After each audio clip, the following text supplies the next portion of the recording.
Hello friend, and welcome to another episode in my little weekly series where I sew dresses inspired by the books I read. So settle in, get some tea, and let me tell you a story while I sew a dress.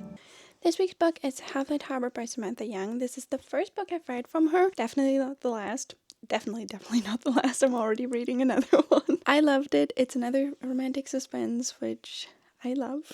And yeah, let me tell you a bit about the book. The book is about Tierney, a main character. She's from New York but recently moved to Scotland to renovate and run a B&B after her parents' tragic helicopter accident where they both passed away. Quite a posh way to go. I'm sorry, it's very sad.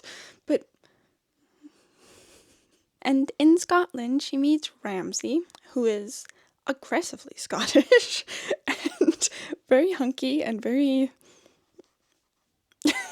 And as she starts falling for Ramsay, it becomes clear that her parents' accident was actually murder and that she's actually in danger too because she's trying to bring the people that did it to justice. Now, before I get any more into the book, let me tell you a bit about the dress I'm planning to make. I had this linen fabric lying around forever and I feel like this is the perfect book for it because there's just one flower on it. I'll try to put it up somewhere.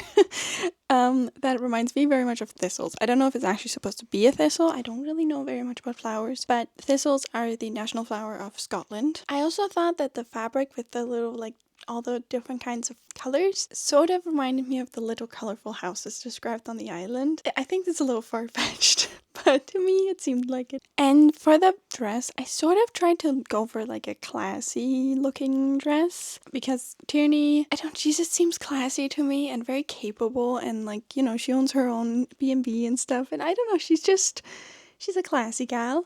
I wish the pattern making would have gone smoother, but that, it's a first try, and as always, I was quite unhappy with the process of trial and error involving error, but we persevered. And actually, I don't know if we persevered yet. I'm filming this before I finish the dress. The dress is over there. It is not done. It made me cry yesterday. So I hope we persevered. But I'm babysitting Lady M today. Yeah, I'm doing. And so it was an opportune moment to film this because when she's here, I like to be in bed with her. Anyways, back to the book. At the start of the book, Tierney is in New York and she's kind of unhappy. She talks to her best friend, London, who we'll get to later. London tells her to move to Scotland because that's kind of her happy place and that's what she wants to do, and she doesn't feel comfortable in New York. There's not really anything there for her anymore after her parents' death. And so that's what Tierney plans to do. Tierney goes home to find out that her boyfriend is a terrible person and moves out and breaks up with him. And on the way away from his apartment, she runs into this woman who tells her she's an investigative reporter and she believes that her parents' death is not an accident, that they were murdered.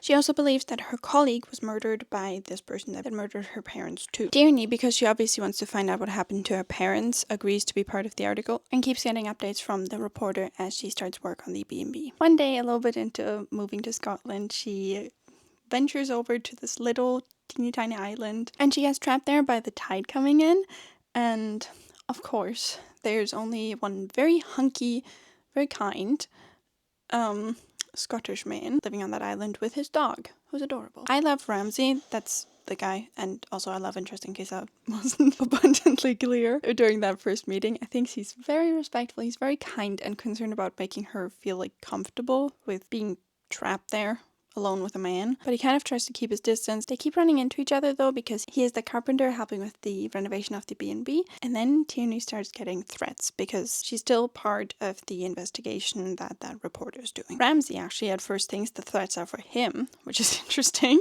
because of his dark past that we will get to. He fairly quickly realizes though that they are actually for Tierney and starts worrying for her and her safety. He tells himself it's just, he just doesn't want to see her get hurt, but he likes her. He tries to make her tell him who is threatening her, but she doesn't want to because she doesn't want to jeopardize the investigation. There is one scene though where she takes the ferry over to this other small island just to go explore and sort of get away from things, and she misses the ferry back and gets trapped there, and there's a storm, and he's worried about her because he thinks whoever is threatening her might have gotten to her, and he comes after her in the storm and they're together in this little hut somewhere.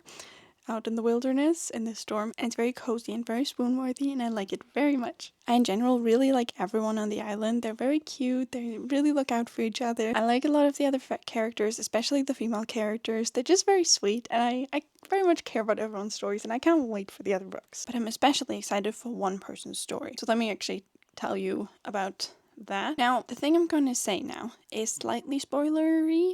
So if you want to read the book, and I think you should skip to whatever it says here. And I will see you there. And I will give you a second to leave. Alright, everyone else, I have a bone to pick with this. It's actually not much of a criticism. It was a little wild. Now, this is about the plot twist in this. It's actually not my problem I normally have with plot twists, which is I hate a very jerky plot twist that's just supposed to like be surprising, and the only way it is surprising is because you couldn't have seen it coming at all. Like, I don't like a plot twist for the sake of a plot twist. I don't think that's very fun. I like an Agatha Christie sort of plot twist where I can see it coming if I just focus on it enough. I sadly don't think that happens very often anymore in books, and I kind of miss it. But that's not my problem with this, because I actually like the plot twist in this. I like how the mystery resolves. It's all good. It's just, alright, so I thought that Tierney's parents' murder was going to be the plot. And it is an issue for us for a while. But then it gets resolved really way earlier than I expected. And we sort of switch over to trying to get London, Tierney's best friend, out of an abusive relationship, which I don't mind at all. I actually like that part. But then we're done with that. And we've resolved any relationship troubles. There's the last 12 pages before the epilogue. And I thought, all right, we're talking about having babies. We're like, we're winding down. We were not winding down.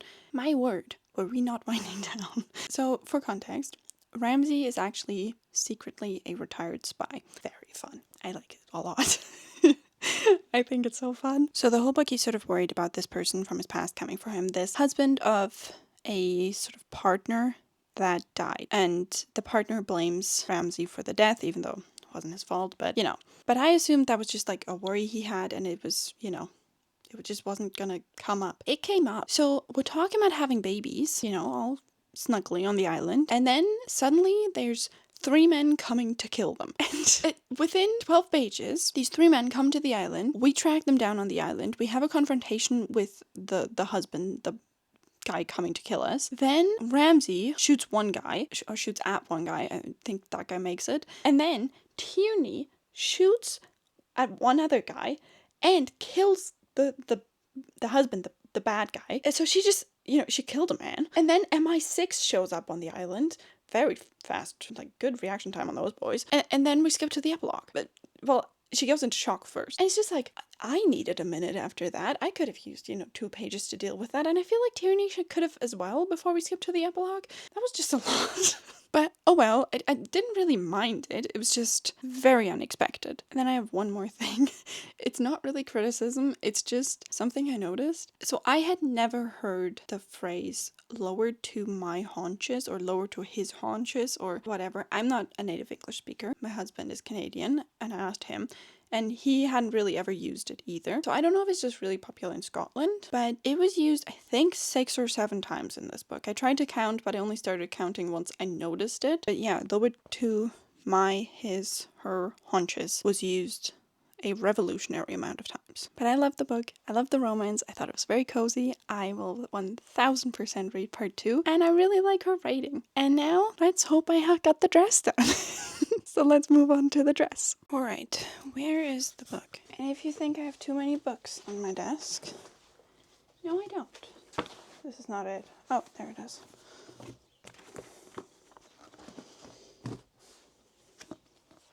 No I don't, and have you been talking to my husband? Alright, here we are. This is well, I guess it's not a dress, it's a set, I guess. Yeah, here it is. I don't know, I hope you like it. So, plenty of things went awry here. The top is a bit of a mess, and it made me cry a multitude of times. But I love the fabric. I really like the linen. It's lovely to wear. It's very sunny out today, and yeah, it's really comfy to wear. I do think it sort of reminds me of, not what I was going for, but Outlander. They always wear these, jackets with the, I've never been to Scotland, as you might be able to tell, because Outlander is my only reference here. But yeah, here it is. I hope you like it. I very much like the book. And I will see you next week with a very exciting book and very, very exciting embroidery. At least to me, I already have it planned out and I can't wait to show you. So see you next week, and I hope you have a lovely time until then. Goodbye, friend. I guess so.